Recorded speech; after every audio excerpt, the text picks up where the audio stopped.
퍼신 578이 24 바이크라 부르시고 그래. 바이크라 그가 부르시고 그래. 레위기 1장 1절 여호와께서 회막에서 모세를 부르시고 그에게 말씀하여 이르시되 이스라엘 자손에게 말하여 이르라 너희 중에 누구든지 여호와께 예물을 드리려거든 가축 중에서 소나 양으로 예물을 드릴지니라 그래. 예물을 드릴지니라. 여호와께서 회막에서 모세를 부르시고 그래. 우리 오늘 레위기 이제 1장 1절인데 지난주에 우리 출애굽기 40장에서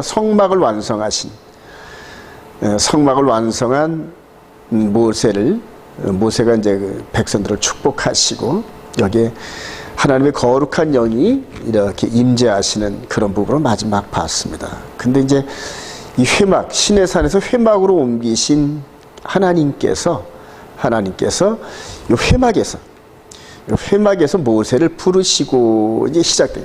부르시고 그래요. 자, 이 부르시고의 이 부분을 한번 여기서 볼까요? 창세기 때도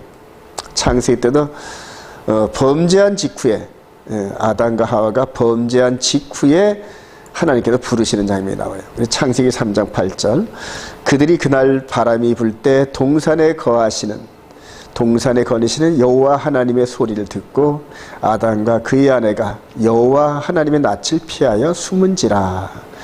여호와 하나님이 아담을 부르시며 그에게 이르시되 내가 어디 있느냐 이르되 내가 동산에서 하나님의 소리를 듣고 내가 벗었으므로 두려워하여 숨었나이다. 범죄하기 이전에는 하나님께서 동산에 거니시면서 아담아 하와야 부르실 때는 네 하고 이렇게 그들의 응답하며 달려갔을 겁니다. 근데 범죄하고 난 이후에는 하나님을 두려워하여 숨는 모습으로 인간과 하나님의 거리가 이렇게 멀어졌습니다. 자식을 부를 때 사랑스러운 목소리로 불렀는데 자식이 아버지를 향하여 죄를 짓고 나면은 떳떳하지 못해서 숨거나 이렇게 머리를 숙이고 이렇게 나타나는 그런 장면하고 마찬가지입니다. 자, 아담과 하와 이후로 하나님과 우리 인간 사이의 관계는 계속 이런 식으로 진행되었던 겁니다. 자, 이곳에서 하나님께서 이곳에서 부르실 때 인간이 숨은 게 아니라 하나님께서 숨어 계셨어요. 하나님께서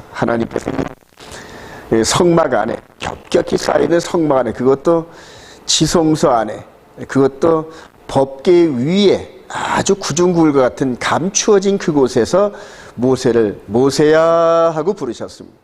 근데 모세는 바깥에서 이제 삶을 살고 있었죠. 그래요. 자, 이렇게 해서 이런 흐름이 역전이 된 것 같은 감추어 계시고 숨어 계시는 하나님 이렇게 이제 표현할 수가 있겠죠. 자, 이런 것들이 이제 언젠가는 완전히 해결되어서 하나님과 우리가 얼굴을 맞대고 볼 수 있는 그날을 소망합니다. 자, 이후로 이 골고다 언덕에서 우리 주님이 십자가를 통하여 제물이 되어 주시고 하나님과 우리 사이의 완전한 교제에 완전하진 않지만 영적인 교제의 길을 열어 주셨습니다. 길을 열어 주시고 지금도 그때처럼 우리 마음 성전 안에서 하나님께서 계속 우리를 부르시는 주의 음성이 계속 이렇게 나타나는데 근데 우리가 듣지를 못하고 있는 거예요.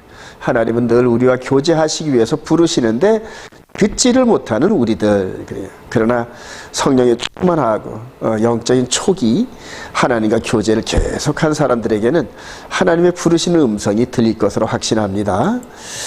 자, 우리 고린도전서 13장 12절 우리가 지금은 거울로 보는 것 같이 희미하나 그때에는 얼굴과 얼굴을 대하여 볼 것이요 지금은 내가 부분적으로 아나 그때에는 주께서 나를 아신 것 같이 내가 온전히 알리라. 그래요.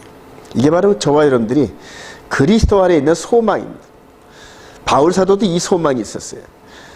아담과 하와로부터 시작됐던 이 하나님의 부르심, 모세를 통하여 부르심의 그 음성이 이제는 우리 내면의 세계에서 들리면서 완전한 모습으로 하나님과 교제할 수 있는 그날을 바울 사도가 소망하면서 이렇게 말해요. 그때에는 그래요.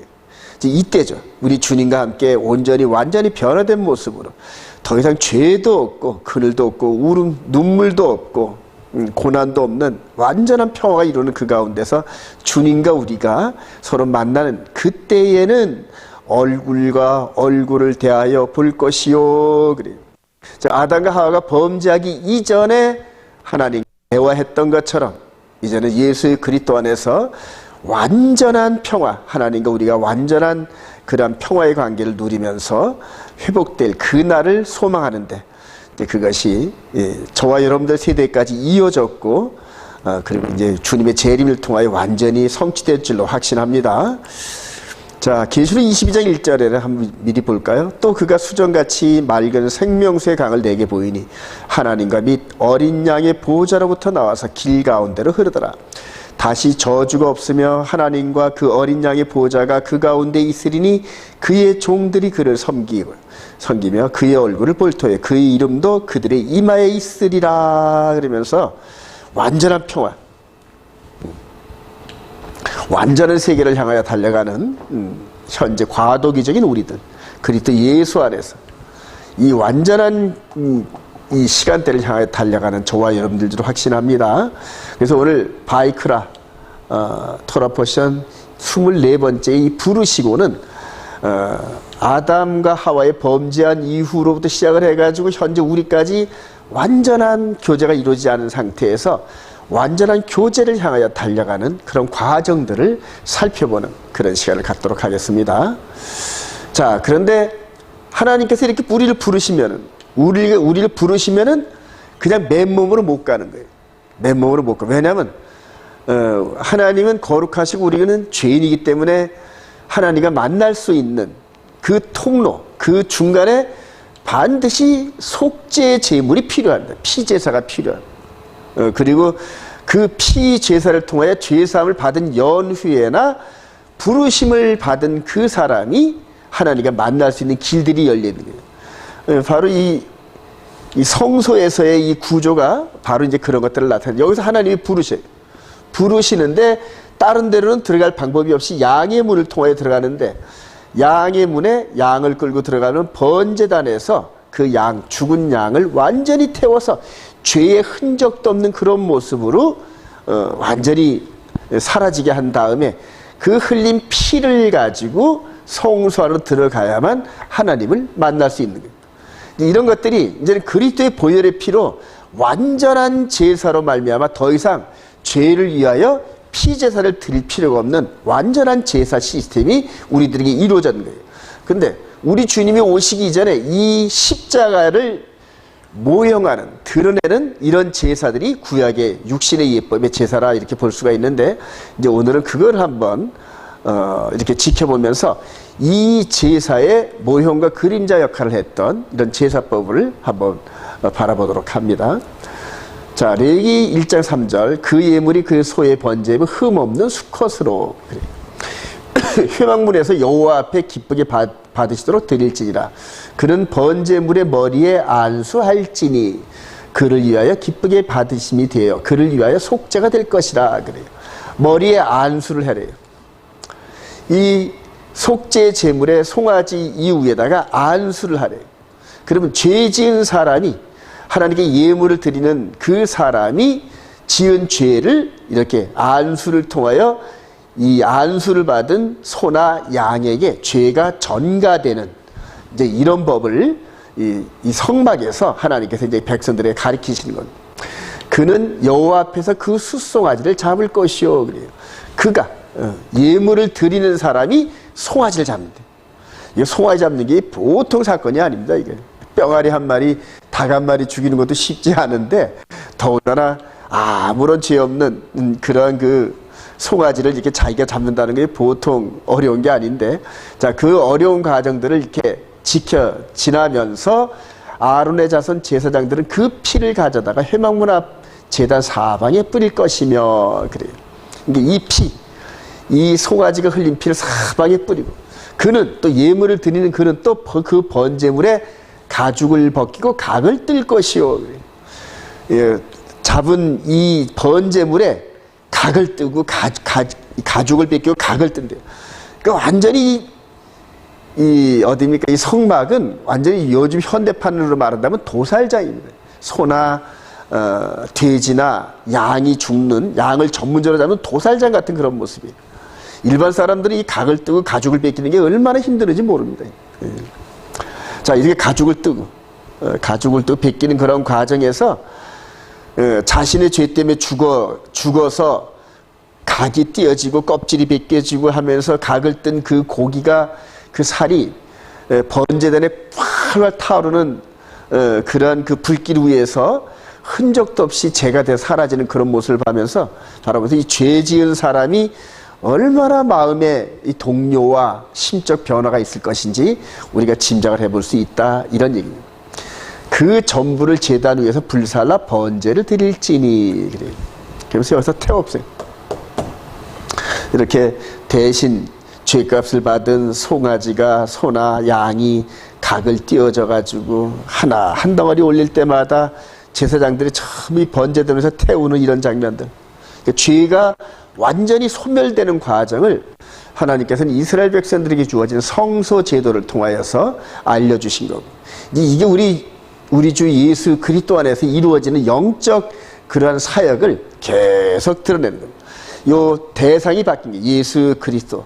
우리가 죄를 고백하면은 그분이 대신 죄를 뒤집어 쓰시고 우리 죄를 감당하시고, 그리고 이 소나 양이 죽은 그 번제단 자리에서 우리 십자가에서 죽으신 예수님, 그래요. 이런 것들을 나타냅니다. 그래서 제사의 종류가 이제 소제가 있는데, 레위기 2장 1절에 소제의 예물을 여호와께 드리던 고운 가루로 예물을 삼아 그 위에 기름을 붓고 또 그 위에 유향을 놓아 제사장들에게 가져갈 것이요, 제사장은 그 고운 가루 한 움큼과 기름과 그 모든 유향을 가져다가 기념물로 제단 위에서 불사를 찌니 이는 화제라, 여호와께 향기로운 냄새니라. 여호와께 향기로운 냄새, 기름, 그래요. 자, 이런 여러 가지 곡식을 이 맷돌에서 갈아가지고 기름을 내가지고, 근데 이게 장차 우리에게 부어질 하나님의 기름, 성령을 의미하는 그런 성령, 제물과 헌물이 하나님께서 받으시기 향기로운 냄새이라, 이렇게 표현할 수가 있겠습니다. 요한일서 2장 7절, 너희는 주께 받은 바 기름 부음이 너희 안에 거하나니 아무도 너희를 가르칠 필요가 없고 오직 그의 기름 부음이 모든 것을 너희에게 가르치며 또 참되고 거짓이 없으니 너희를 가르치신 그대로 주 안에 거하라. 그래서 모든 이 하나님을 섬기는 예법과 제사함과 거룩함, 이런 여러 가지 이런 과정들을 성령께서 성소의 구름 기둥과 불 기둥, 그 다음에 메노라의 빛으로 상징되었던 이 성령의 불이, 성령이 우리 각 사람 마음 안에 들어가서 우리가 영적으로 어떻게 하나님을 섬겨야 하는지 이런 것들이 일일이 다 가르치죠.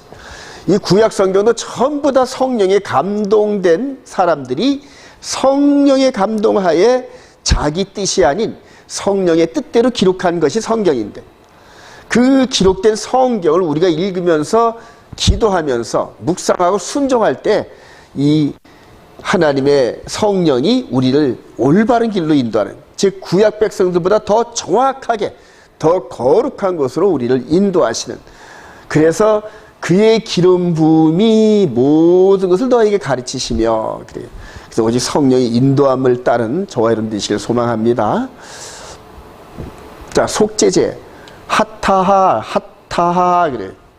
이 속죄제인데, 레위기 4장 2절, 이스라엘 자손에게 말하 이르라 누구든지 여호와의 계명 중 하나라도 그릇 범하였으되, 그래요. 만일 기름 부음을 받은 제사장이 범죄하여 백성의 허물이 되었으면 그가 범한 죄로 말미암아 흠없는 숫송아지로 속죄제물을 삼아 여호와께 드릴지니, 그래요. 계명 중, 여호와의 계명 중 하나라도 그릇 범하였으되, 그래요. 제사장이. 자, 레위기 4장 14절, 만일 이스라엘 온 회중이 여호와의 계명 중 하나라도 부지 중에 범하여 허물이 있으나 스스로 깨닫지 못하다가 그 범한 죄를 깨달으면은 회중은 숫송아지를 속죄제로 드릴지니 그것을 회막 앞으로 끌어다가, 그래요. 숫송아지. 만일 족장이 그의 하나님 여호와의 계명 중 하나라도 부지 중에 범하여 허물이 있는데 그가 범한 죄를 누가 그에게 깨우쳐 주면 그는 흠없는 순념소를 예물로 가져다가, 그래요. 만일 평민의 한 사람이 여호와의 계명 중 하나라도 부지 중에 범하여 허물이 있었는데 그가 범한 죄를 누가 그에게 깨우쳐주면 그는 흠없는 암염소를 끌고 와서 그 범한 죄로 말미암아 그것을 예물로 그래요. 그러니까 사람들의 그 위치에 따라서 이렇게 재물의 값어치가 약간씩 이렇게 변경되는 그런 모습을 보는데 어쨌든 간에 여호와의 계명을 어기면 누구든지 그걸 깨닫는 순간에 피제사를 통하여 죄사함을 받는 그러한 제사법을 하나님께서 가르쳐 주신 게 이게 속죄제입니다.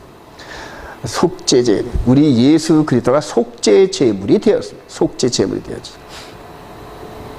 자, 속건제 아샴. 그래, 아샴. 그래. 자, 속건제 제물은 어떻게 되느냐?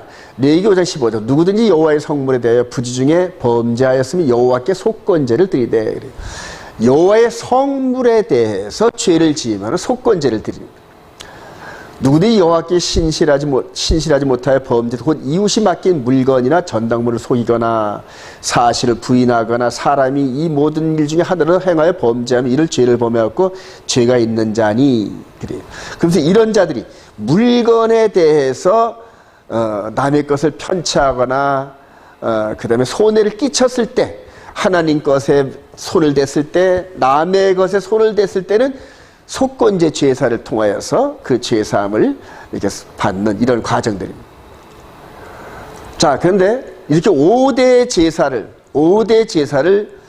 우리 주님이 오실 때까지 계속 이스라엘 백성들이 5대 제사를 이제 이렇게 드리는 장면들을 보게 되는데 중간쯤에 이제 다윗 시대 때 모세를 통하여 한 500년이 흐르고 난 다음에 다윗이 깨달은 게 있어요. 다윗이. 한번 읽어볼까요? 시편 40편 6절에 주께서 내 귀를 통하여 내게 들려주시기를 제사와 예물을 기뻐하지 아니하시며 번제와 속죄를 요구하지 아니하신다 하신지라. 그때 내가 말하기를 내가 봤나이다 나를 가리켜 기록한 것이 두루마리 책에 있나이다 그랬어요.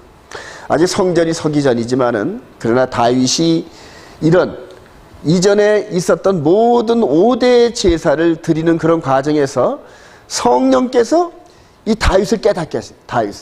다윗이 참 하나님 앞에 이 바세바 사건 때문에 죄를 짓고 난 다음에 요 압살롬 아들이 그대로 나무에 달려 죽는 이런 모습들도 겪으면서 아들 4명이 죽는 그런 아픔을 겪는 과정에서 많은 기도와 참회 기도를 했습니다. 그런 가운데서 하나님께서 참회하고 회개한 이 다윗 왕에게 많은 영감을 부어주셨는데 그 영광 가운데서 이 제물을 통하여서 장차 자기의 육신의 후손으로 오실 메시아가 이렇게 죽어가는 그런 모습들을 보게 됩니다. 보게 되면서 지금 성소에서 드리는 그 제사는 장차 메시아가 감당할 그런 피 흘림 제사의 예표구나 하는 것들을 느꼈다는 사실입니다. 사도행전 2장 29절 형제들아 내가 조상 다윗에 대하여 담대히 말할 수 있노니 다윗이 죽어 장사되어 그 묘가 오늘까지 우리 중에 있도다. 그는 선자라 하나님이 이미 맹세하사 그 자손 중에서 한 사람을 그 위에 앉게 하리라 하심을 알고 미리 본 거로 그리스도의 부활을 말하되 그래요. 그가 음부에 버림이 되지 않고 그의 육신이 썩음을 당하지 아니하시라 하더니 그래요. 우리 주님이 오셔서 십자가 사역을 감당하기 이전 1000년 전에 다윗이 이걸 미리 봤어. 십자가에서 죽으실 뿐만이 아니라 부활까지 미리 보셨대. 요 다윗 이전에 한 1000년 전에 아브라함이 이삭을 똑같은 장소 모리아산에서 제물로 드리면서 하나님이 여호와의 일에 준비하신 대신 이렇게 죽을 어린 양을 발견하면서 거의 100% 죽을 뻔한 이삭을 바라보면서 부활을 바라봤다 이렇게 말을 합니다.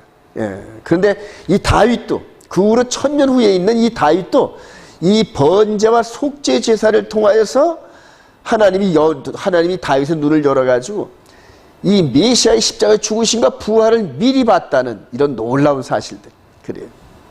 그래서 하나님께서 각 시대를 통해 계속 관통하면서 그 예수 그때 십자가의 죽으심과 부활을 계속 알려주고 싶으십니다. 알려주고 싶고 그 다음에 나타내고 싶고 그러나 그거를 깨닫는 사람들이 극히 적었다는 사실이에요. 그래요. 자, 이사야 선지자가 바라본 영혼의 속건 제물이신 예수 그리스도, 다윗으로부터 한 200년 후쯤에 하나님께서 이사야의 눈을 열어주신 이사야 53장 2절, 그는 주 앞에서 자라나기를 연한 순 같고 마른 땅에서 나온 뿌리 같아서 고운 모양도 없고 풍채도 없은즉 우리가 보기에 흠모할 만한 아름다운 것이 없도다. 여호와께서 그에게 상함을 받게 하시기를 원하사 질고를 당하게 하셨은즉 그의 영혼을 속건제물로 드리게 이르면 그가 씨를 보게 되며 그의 날은 길 것이요 또 그의 손으로 여호와께서 기뻐하시는 뜻을 성취하리로다. 이렇게 말씀합니다. 자, 그의 영혼을 속건제물로 드리기에 이르면, 그래요. 즉 육신의 몸을 드리는 이런 과정에서 그의 영혼을 속건제물로 드렸대요. 그래서 우리 주님은 영혼의 속건제물이시다 하는 것 사실을 우리 주님이 오시기 한 800년 전에 이사야 선지자를 통해서 이렇게 정의를 내려주시. 그래서 그때 성소에 드려지던 속죄제물, 속건제물 이런 모든 것들이 예수 그리스도 즉 메시아의 예표였다는 사실들을 이 이사야 선지를 통해서 보여주십니다. 이사야 선지자가 봅니다. 송아지, 염소, 양 이런 여러 가지 피 흘림의 제사가 바로 예수 그리스도를 통해서 나타낼 영혼의 속건제물이었던 사실이에요. 그래서 역사는 창세기 3장 15절에 여자의 후손으로 시작되어진 메시아의 사명, 메시아의 정체성, 그 다음에 메시아를 통해서 이루어질 구속 사역 이런 것들을 향하여 계속적으로 축적해 갑니다. 이런 것들은 이제 점진적 병렬법이다 이렇게 말씀을 합니다. 그래서 각 시대마다 이렇게 깨어있는 선견자들을 통하여서 계속 이 십자가 사실들을, 이 십자가의 이 사건들을 전부 드러내는 것이 구약 성경의 핵심 요지라 이렇게 말할 수가 있겠습니다. 자, 그런데 주님이 오시기에는 600년 전쯤에, 십자가 사건이 한 600년 전쯤에 다니엘을 통하여서 어느 시점에 이 메시아의 십자가 사건이 이루어질 것이다 이거까지 알려주시는 거예요. 그래서 한번 볼까요? 다니엘서 9장 20절, 예순두 이래 후에 기름 부음을 받은 자가 끊어져 없어질 것이며, 그래요. 즉 예루살렘 중건령이 일어난 그때로부터 7이래와 62이래가 지나면서 무너졌던 예루살렘의 성전이 재건되고 예루살렘 성읍이 번성되면서 메시아가 오실 그런 무대를 준비하는데 그게 69일의 이전까지 마무리되는 이런 시점을 말씀해 주셨어요. 그리고 27절에 그가 장차 많은 사람과 더불어 한 일 동안에 언약을 굳게 맺고, 그래요. 나머지 한 일의 기간 동안에 그가 즉 메시아가 한 일 동안에 언약을 굳게 맺고, 그리고 그가 그 일의 절반의 제사와 예물을 금지할 것이며, 그래서 제사와 예물은 제바흐 미나 이렇게 돼요. 예물. 그러니까 성전에서 드리는 제사와 예물을 폐할 것이며 그래요. 그래서 금지할 것이다. 이게 좀 어감이 좀 이렇게 좀 약한 것 같은데, 제사와 예물을 폐지할 것이며 이게 더 어울리는 그런 번역이다 볼 수가 있어요. 그래서 한 일의 중간에 우리 주님이 십자가를 통하여서 이런 모든 제사, 성전에 드려지는 유월절 양으로 죽는 이런 부분들, 그 다음에 속죄제물로 주었던 이런 모든 이 피 흘림의 제사법을 단번에 드려지는 이 메시아의 제사를 통하여서 완성을 시킨다는 거예요. 할렐루야. 그래요. 이게 다니엘이 본 거예요. 이전에 이사야가 봤고, 이전에 다윗이 봤고, 이전에 아브라함이 봤던 이 십자가 사건을 드디어 62일의 후에 한 일의 중간에 이렇게 완성되는 이런 모습을 우리가 볼 수가 있습니다. 할렐루야. 그래요. 자, 그 후로 이제 십자가 사건 이후에 바울 사도가 또 깨달았어요. 바울 사도가 아브라함이 깨닫고 다윗이 깨닫고 이사야 선지자가 깨닫고 그 다음에 다니엘을 통해 예언되고 깨달았던 이런 모든 것들을 동일한 성령의 감동으로 이제 바울 사도가 깨달은 겁니다. 로마서 3장 19절, 우리가 알거니와 무릇 율법이 말하는 바는 율법 아래에 있는 자들에게 말하는 것이니 이는 모든 입을 막고 온 세상으로 하나님의 심판 아래에 있게 하려 함이라. 그러므로 율법의 행위로 그의 앞에 의롭다 하심을 얻을 육체가 없나니 율법으로는 죄를 깨달음이라. 그래요. 즉 바울 사도가 이렇게 봤는데 이전에 드렸던 이 성전의 모든 제사, 성전의 모든 제사법, 그러니까 바울 사도는 이 성전 제사법에 아주 능통한 율법 학자였고 바리새인이었습니다. 근데 이 제사가 모형과 그림자였다는 거예요. 모형과 그림자였다는 거예요. 그래서 이 율법의 행위, 즉 육신으로 지켜지는 이런 율법의 행위로는 죄를 깨닫는 거지 죄를 해결할 수 없다, 이렇게 정의를 내린 겁니다. 로마서 3장 21절 그러나 이제는 율법에 하나님의 한 의가 나타났으니 율법과 선지자들에게 증거를 받은 것이라 곧 예수 그리스도를 믿음으로 말미암아 모든 믿는 자에게 미치는 하나님의 의인이 차별이 없느니라. 이렇게 하면서 바로 예수님의 십자가 사건을 바라봅니다. 십자가 사건을 바라봅니다. 그리고 바로 이 구약의 모든 제사로는 죄를 없이 하지 못하고 죄를 깨닫게 하는 하나의 방편이고, 그 다음에 한 가지 더 바로 예수 그리스도의 십자가를 향하는 모형과 그림자 역할을 했다는 거예요. 이 구약에 예수 그리스도를 깨닫기 이전까지는 바울 사도는 이 제사법밖에 몰랐단 말이에요. 그래서 이 제사로는, 이 법으로는 내가 흠이나 티가 없이 이 법을 완전히 지켰다, 이렇게 생각을 했는데, 근데 예수 그리스도를 깨닫고 영적 세계를 깨달은 이 바울 사도가 이 구약의 제사법을 관통하여서 예수 그리스도의 십자가 사건을 깨닫는 그 순간에 죄사함은 오직 이분의 피로만 되는 거다. 할렐루야. 그래요. 바로 이게 로마서의 핵심입니다. 그러면 이 법은 뭐냐? 모형과 그림자로서 이분을 나타내는 거였지 실제적으로 우리 인간의 영혼의 죄를 없이 하지는 못하였다, 이렇게 얘기를 하는 거예요. 로마서 8장 1절 그러므로 이제 그리스도 예수 안에 있는 자에게는 결코 정죄함이 없나니. 그래. 예수 그리스도의 십자가 안에 있는 자들에게는 이 보혈의 피로 말미암아 고백되어진 모든 죄가 사함을 받았다는 얘기. 그래서 이제 더 이상 정죄할 수 없다는 얘기예요. 구약에서는 이렇게 이 제사를 드리고 난 다음에 의롭게 되리라고 선언하신 그 말씀인데, 이 제사를 드려진 속사람, 마음, 영혼까지는 죄사함을 받지 못했던 한계가 있는, 결함이 있는 예법이었지만은 예수 그리스도의 십자가의 예법은 이 드려지는 사람의 마음의 죄까지도 완전히 해결해주는 퍼펙트한 율법이었다, 이렇게 얘기를 합니다. 고린도서 9장 24 시작. 율법 아래에 있는 자들은 내가 율법 아래에 있지 아니하나 율법 아래에 있는 자같이 된 것은 율법 아래에 있는 자들을 얻고자 하며 율법 없는 자에는 내가 하나님께는 율법 없는 자가 아니여 도리어 그리스도의 율법 아래에 있는 자나. 그래요. 율법 없는 자와 같이 된 것을 율법 없는 자. 그래요. 이렇게 이게 뭔 뜻이냐면은 이전에 예수 그리스도가 있기 전까지는 이 법 아래에 있었단 말입니다. 근데 예수 그리스도의 이 율법이 나타나고 나서부터 이 법 아래에 있는 것이 아니라 이 법 아래에 있는 거다 그래요. 예수 그때 십자가 보혈 아래 하나님의 계명 안에 있는 이 법이 그리스도의 율법이다, 이렇게 설명하고 있는 겁니다.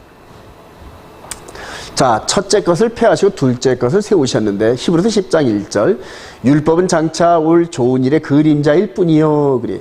이 율법, 이 구약의 시스템은 장차 오는 좋은 일의 그림자일 뿐이며 참 형상이 아니므로 해마다 늘 드리는 같은 제사로는 나오는 자들을 언제나 온전하게 할 수 없느니라. 그렇지 아니하면 섬기는 자들이 단번에 정결하게 돼 다시 죄를 깨닫는 일이 없으리니 어찌 제사 드린 일을 그치지 아니하으리요. 그러나 이 제사들은 해마다 죄를 기억하게 하는 것이 있나니. 그래.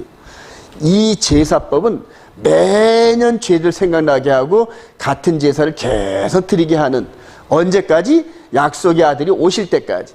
자, 히브리서 10장 4절 이는 왜 이렇게 계속 드리냐면 황소와 염소의 피가 능히 죄를 없이 하지 못함이라. 그래요. 황소와 염소와 양의 피가 능히 죄를 사하지 못한다는 얘기예요. 그러므로 주께서 세상에 임하실 때 이르시되 하나님이 제사 외모를 원하지 아니하시고 오직 나를 위하여 한 몸을 예비하셨도다. 이게 누구의 고백? 다윗의 고백이었단 말이에요. 번제와 속죄제는 기뻐하지 아니하시나니 이에 내가 말하기를 하나님이여 보시옵소서 두루마리 책에 나를 가리켜 기록된 것 같이 하나님의 뜻을 행하러 왔나이다. 그래요. 이 법을 다윗이 이 제사를 기뻐하는 게 아니라 하나님이 한 몸을 예비하신 그분의 제사를 위하여 이렇게 모형과 그림자로 보여주는 제사법이었다, 이렇게 얘기를 하는 거예요. 히브리 10장 8절 위에 말씀하실 주께서는 제사와 예물과 번제와 속죄는 원하지도 아니하고 기뻐하지도 아니하신다 하셨고 이는 다 율법을 따라 드리는 것이라. 그 후에 말씀하시기를 보시옵소서 내가 하나님의 뜻을 행하러 왔나이다 하셨으니 그 첫째 것을 폐하시면 둘째 것을 세우려 하심이라. 그래요. 둘째 것, 이 예수님의 십자가 메시아의 이 제사 이거를 세우기 위해서 당연히 모형과 그림자는 폐할 수밖에 없단 말이에요. 같이 병행할 수가 없단 말입니다. 병행할 수. 이제는 약속의 아들이 오시기까지 존재하는 이 구약의 율법의 제사, 피제사의 이 법은 폐하시고 그래요. 이제는 이분으로 말미암은 완전한 제사법을 세우셨다는 얘기예요. 그래서 첫째 것은 폐했고 두 번째 것을 세우셨는데 근데 이때로부터 2000년이 지난 현재 이스라엘 백성들이 계속 이 제사법을 고수하고 고집하고 제3성전을 세우려고 하는 이런 현상이 마지막 때 주님이 오시기 직전에 있는 이런 아주 괴이한 현상입니다. 그래서 이스라엘과 이방인이 연합하는데 아주 결정적인 걸림돌 역할을 하는 그러한 부분들을 이제 바울 사도가 계속 설명하고 있는 거예요. 불완전한 제물에서 완전한 제물로 이렇게 이전하는 이런 과정들을 이제 우리가 정립을 해야 될 줄로 확신합니다. 고린도서 4장 18절 우리가 주목하는 것은 보이는 것이 아니요 보이지 않는 것이니 보이는 것은 잠깐이요 보이지 않는 것은 영원함이라. 그래요. 자, 보이는 성전 제사, 성전 이런 사람이 만든 인공 구조물은 갈수록 세워해집니다. 이 세상에 계속적으로 똑같이 이렇게 존재하는 건 아무것도 없습니다. 바위도 세월이 가면은 부스러지고 모든 것들이 변하는데 이 보이지 않는 영원한 나라의 세계는 완전한 나라라는 거예요. 그래서 저와 여러분들이 이 육신 속에 숨어있는 영혼의 몸에 인도함을 받아 영혼의 몸의 세계를 향하여 달려나가고 있는 줄로 확신합니다. 그래요. 자, 그리스도 율법 안에서 죄를 지으면 어떻게 되느냐? 그럼 현재 구약 백성들이 죄를 지으면은 성소에 들어가가지고 죄를 고백하고 동물 제사를 드렸는데 이제는 그리스도 율법 안에 예수 그리스도 안에 있는 우리들이 죄를 지으면 어떻게 되느냐? 로마서 6장 14절 죄가 너희를 주장하지 못해 이는 너희가 법 아래 있지 아니하고 은혜 아래 있음이라. 그런즉 어찌하려 우리가 법 아래 있지 아니하고 은혜 아래 있으니 죄를 지으려 그럴 수 없느니라. 죄를 지을 수 있냐? 그럴 수 없다는 얘기. 너희 자신을 종으로 내줘 누구에게 종이 순종하든지 그 순종을 받는 자의 종이 되는 줄을 너희가 알지 못하느냐. 혹은 죄의 종으로 사망에 이르고 혹은 순종의 종으로 의에 이르느니라. 그러면서 바로 예수 그리스도 안에 있는 우리들이 이 죄를 지으면 어떻게 되는지 이런 것들을 이제 보여주시는 겁니다. 히브리서 6장 1절 그러므로 우리가 그리스도의 도의 초보를 버리고 죽은 행실을 회개함과 하나님께 대한 신앙과 또 한 번 빚을 받고 하늘의 은사를 맛보고 성령에 참여한 바 되고 하나님의 선한 말씀과 내세 능력을 맛보고도 타락한 자들은 다시 새롭게 하여 회개하게 할 수 없나니 이는 그들이 하나님의 아들을 다시 십자가에 못 박아 드러내놓고 욕되게 함이라. 이렇게 해서 히브리서 기자는 말해요. 즉 죄를 지고 이 예수 그리스도를 영접하고 영혼의 몸이 다시 세워짐을 받았는데 그 후에 죄를 지고 또 타락하고 넘어지면은 구제할 방법이 없다. 이렇게 말씀을 하고 계시는 겁니다. 자, 결론입니다. 예수 그리스도 안에서 우리를 부르심에 합당한 삶을 살아가는 성도들. 글쎄요. 자, 로마서 8장 28절. 저 뒤에 가서 예수 그리스도 안에서 우리를 부르심에 합당한 삶을 살아가는 성도들. 로마서 8장 28절. 우리가 알거니 하나님을 사랑하는 자 곧 그의 뜻대로 부르심 입은 자들의 모든 것이 합력하여 선을 이루니라. 하나님이 미리 아신 자들을 또한 그 아들의 형상을 본받게 하기 위해 미리 정하셨으니 또 미리 정하신 그들을 부르시고 부르신 그들을 또한 의롭다 하시고 의롭다 하신 그들을 또한 영화롭게 하셨느니라. 이렇게 말씀을 하십니다. 즉 아담 하와의 부르심, 그 다음에 모세의 부르심, 그 다음에 예수 그리스도 안에서 우리를 부르시는 그 부르심의 마지막이 우리 주님을 만나는 그 순간이다. 이렇게 말씀을 하고 있는데, 자, 계시록 19장 7절. 우리가 즐거워하고 크게 기뻐하며 그에게 영광을 돌리세 어린 양의 혼인 기약이 이르렀고 그의 아내가 자신을 준비하였으므로 그에게 빛나고 깨끗한 세마포 옷을 입도록 허락하셨으니 이 세마포 옷은 성도들 오르는 행시로다 하더라. 천사가 내게 말하기를 기록하라. 어린 양의 혼인잔치에 청함을 받은 자들은 복이 있도다 하고 그래. 즉 이 아담과 하와의 부르심의 끝자락에 그 중간에 많은 우여곡절이 있긴 했었지만, 그러나 예수의 그리스도 안에서 그 부르심을 향하여 계속적으로 달려가면서 순종했던 저와 여러분들이 최종적으로 어린 양의 혼인잔치의 부르심을 받아서 정말로 이 부르심의 끝자락에 서서 우리 주님, 여기 드러나신 이 주님과 함께 혼인잔치에 참여하면서 그 은혜와 그 감동과 그 축복이 넘치는 삶을 최종적으로 살아가시기를 주님의 이름으로 축원드립니다.